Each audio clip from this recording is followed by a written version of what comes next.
भगवान श्री रमण महर्षि का योगदान। मैं वह ब्रह्म हूँ जो आनंद है, जो शाश्वत, दीप्तमान, सर्वव्यापी नामों और रूपों का आधार है, जिसे अशुद्ध बुद्धि द्वारा नहीं पहचाना जाता, लेकिन शुद्ध बुद्धि, स्टेनलेस और असीम द्वारा पहचाना जाता है। भगवान श्री रमण महर्षि की प्रबल कृपा के माध्यम से आत्मजांच का मार्ग इस युग के पुरुषों और महिलाओं की क्षमता के भीतर लाया गया था। वास्तव में इसे एक नए मार्ग में ढाला गया था, जिसका आधुनिक दुनिया की परिस्थितियों में गुमनाम रूप से पालन किया जा सकता है। बिना किसी समस्या के अनुष्ठान के रूप में किसी व्यक्ति को उस दुनिया से बाहरी रूप से अलग करने के लिए कुछ भी नहीं जिसमें वह रहता है। भगवान श्री रमण महर्षि द्वारा किया गया कार्य आत्मजांच के सीधे मार्ग को फिर से खोलना था, जो हमारे आध्यात्मिक रूप से अंधकारमय युग के लिए बहुत कठिन हो गया था। यह मार्ग अद्वैत के सैद्धांतिक आधार के साथ ऐसा कहा जा सकता है उस स्रोत पर खड़ा है जहाँ से विभिन्न धर्म अलग अलग होते हैं और इसलिए किसी भी तरफ से संपर्क किया जा सकता है।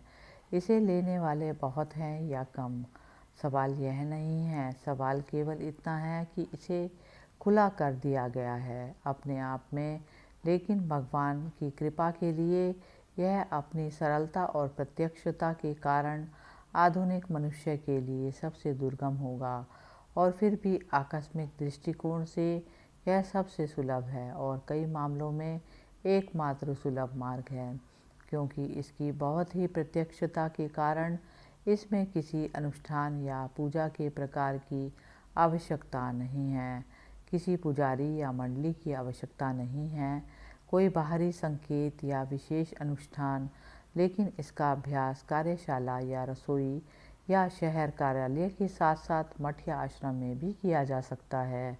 उसी अवैयक्तिक तरीके से एक व्यक्ति जीवन के सभी मामलों में भाग ले सकता है, यह जानते हुए कि वह वास्तविक आत्मा उनसे अप्रभावित है और लालच, क्रोध या इच्छा के हर हमले को विचार द्वारा दूर किया जा सकता है। इसे दूर किया जाना चाहिए, क्योंकि यह दोहराने से कोई फ़ायदा नहीं कि मैं आत्मा हूँ और ऐसा व्यवहार करना जैसे कि मैं अहंकार हूँ। स्वयं के बारे में वास्तविक, यहाँ तक कि आंशिक जागरूकता अहंकार को कमज़ोर करती है।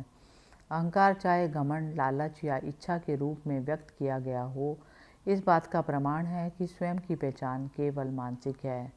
इसका मतलब यह है कि एक प्राचीन मार्ग को आधुनिक परिस्थितियों के अनुरूप ढालकर भगवान ने वास्तव में एक नया मार्ग बनाया। आत्मजांच का प्राचीन मार्ग शुद्ध मार्ग ज्ञान था, जिसका अनुसरण वैरागी द्वारा मौन और एकांत में किया जाता था, जो बाहरी दुनिया से अलग हो जाता था। भगवान ने इसे आधुनिक जीवन की परिस्थितियों में दुनिया में अदृश्य रूप से अनुसरण करने योग्य मार्ग बना दिया। जो कोई उसके अधीन हो जाएगा, उसका उत्थान किया जाएगा और उसे कभी नहीं छोड़ा जाएगा। भगवान और गुरु वास्तव में भिन्न नहीं, वे समान हैं। जिसने गुरु की कृपा प्राप्त कर ली, वह निसंदेह बच जाएगा और उसे कभी नहीं छोड़ा जाएगा। जैसे कि बाघ के जबड़े में गए शिकार को कभी भागने नहीं दिया जाता। शिष्य को अपनी ओर से गुरु द्वारा दिखाए गए मार्ग पर दृढ़ता से चलना चाहिए।